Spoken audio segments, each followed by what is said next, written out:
আজকে আমরা তবকা বলবো। কি বলবো? আমরা তবকা বলবো। সকলে বোর্ডে আমার হাতের দিকে দেখতে থাকেন। বোর্ডে আমার হাতের দিকে দেখতে থাকেন।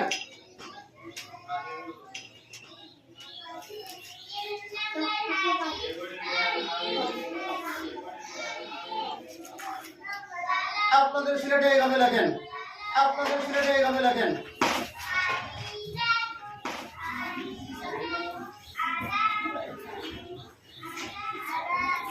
সুন্দর করে লিখবেন। সুন্দর করে লিখবেন।